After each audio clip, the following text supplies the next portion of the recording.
Sprewell transferred to Alabama in 1990 and made all Southeastern Conference as a senior. He was an extraordinary athlete and a very good defender, and you could see potential in him. Was it the kind of potential you wanted to take a risk on with a first-round pick?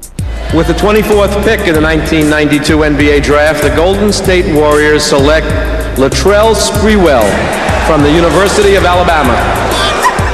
Is this a joke? There is no Latrell Sprewell. We couldn't figure out who he was.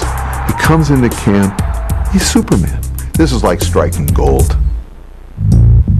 I think you saw Latrell Sprewell when he first made the All-Star team and he got a chance to match up with Jordan, and you saw what a great player he was. I remember talking to Michael later, and he'd say to him, well, who are the toughest guys you ever had to play against? And he used to say, well, now Sprewell guards me as well as anybody. He was lightning quick. Coach used to put him in the game and says, just shut him down. Don't let him catch the ball. Don't let him touch the ball. And Spree was in people's jogs. The thing that probably makes Sprewell most effective is his energy. He's a three-dimensional player. He's a guy who can break you down. He can shoot the jump shot. He can make passes. He's just real smooth and sleek with his game. For 6 seasons, Sprewell lit up the league, averaging 20 points and playing hard-nosed defense. But after his attack on P.J. Carlesimo, his future in the NBA was uncertain. I think everyone thought, well, this is going to be the end of Latrell Sprewell's career, because no one could imagine anything worse happening to a player than attacking a coach and getting kicked out of the league. People say I'm America's worst nightmare. I say I'm the American dream. He was able to tap into this anti-authority, almost counterculture through his And One commercials. So what had been a scary wild man who wouldn't obey his coach was also all of a sudden had turned himself into an individualist who was interesting. If there's any city that gives you a second chance, that's New York. And they don't give you it because they just happen to be charitable. If you perform for their team, then you're gold, and all is forgotten.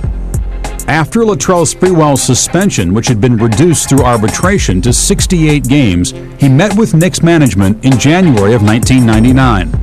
They drilled me with questions, but I felt like when they left, they had a good sense of what type of person I was. The thing I was most impressed about with Latrell during that meeting was that he didn't try to make excuses and or alibi. He said he was wrong for the incident with PJ, and he was ready to move forward and resume his career. After being traded to the Knicks for John Starks and 2 other players, Sprewell still had to prove his value to a skeptical public. I think he was still a plague. I think people didn't want to touch him. I think the feeling was, oh boy, when is he going to snap? When is he going to do something crazy? When he came to New York, he was this guy that was supposed to be a bad guy, but came in with a lot of fanfare, and the crowd took to him because of his energy and the way how he played. Spree saw the machinery at work, and he saw what a hit he took, not saying anything and being quiet, and how that put everybody on PJ's side in that incident and left him as this silent bad guy. He's always in the locker room to talk to the press. He's always there to explain how things went bad. He's always there to take the heat when he screws up. He did not come with the best possible resume, but he won everybody over to the point he became the most popular Knick by far, and I would say one of the most popular athletes in New York City.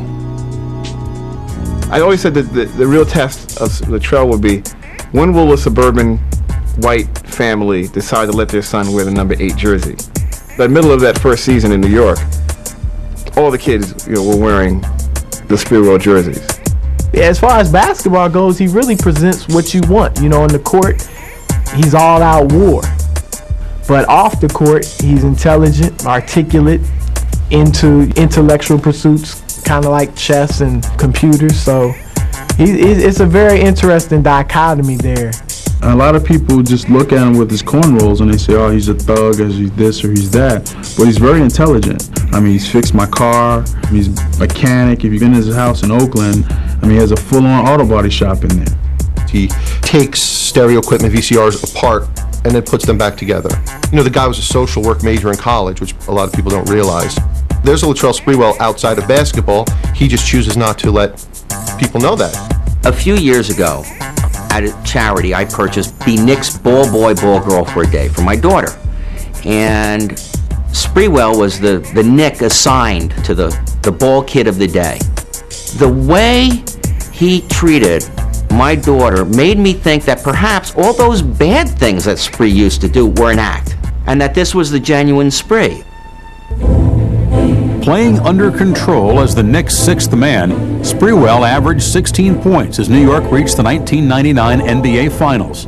Although the overachievers lost to the Spurs in 5 games, Sprewell had gotten what he always craved: respect. That was, I guess, his coming out party. He's been waiting since he got here to shine, and he finally got his opportunity, and he took full advantage of it. Here's Sprewell. Yes! Whoa! Slam it down with a tomahawk. Sprewell is like lightning. And he did it with his energy and his skill and his personality. And the team loved him. Marcus Camby and those guys were saying, he's our leader. Imagine that. Now he's their leader. Unbelievable. Before a game on Christmas Day 2001, away from the cameras, Latrell Sprewell shook hands with P.J. Carlesimo. 4 years earlier, that same hand had been around his former coach's throat. It took me a while to even be able to say anything to PJ. I mean, honestly, after everything that I had been through and everything that I had to go through myself and my family, it was difficult. If one nasty chapter in his career had ended, Sprewell was beginning another. After Jeff Van Gundy resigned as coach earlier that December, Sprewell's relationship with Knicks management deteriorated. Jeff was a guy who believed that you do treat your star players like star players, and you don't have to treat them all the same. And that's sort of how he'd been treated the first couple of years he was here, and the rules changed on him. Latrell Sprewell will say what he wants, will play the way he wants, will do what he wants, because that's who he is.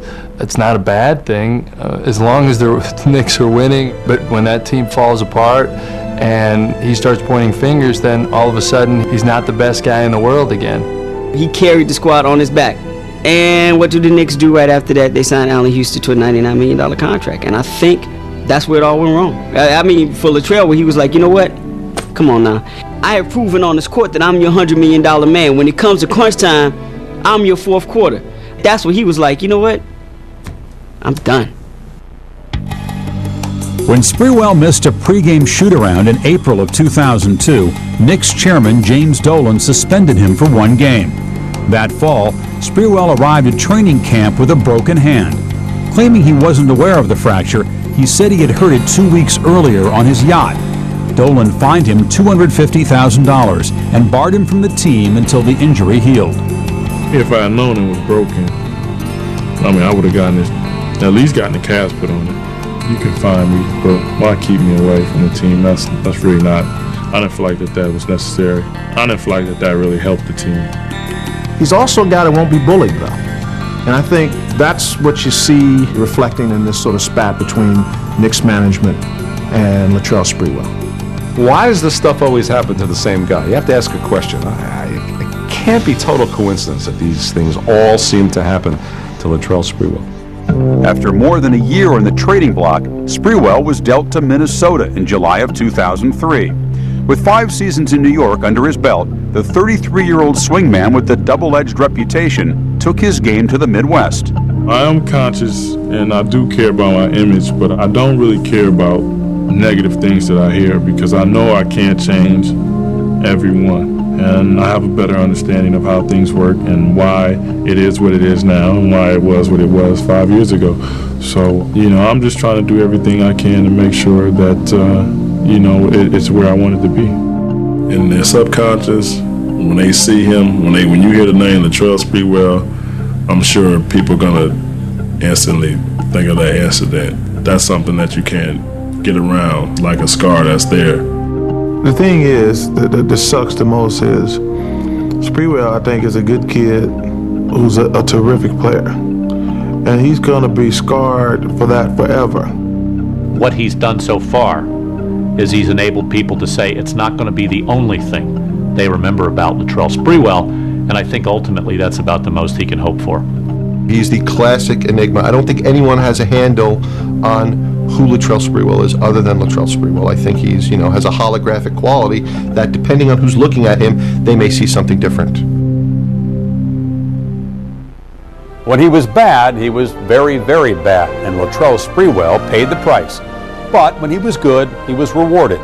Even when his lawsuit to regain the $6.4 million he lost when he was suspended without pay in 1997-98 was still pending, Commissioner David Stern allowed him to appear in the NBA's commercials during 2000. In a league where image is emphasized, Sprewell has walked a crooked path between shadow and light. For Sports Century, I'm Chris Fowler.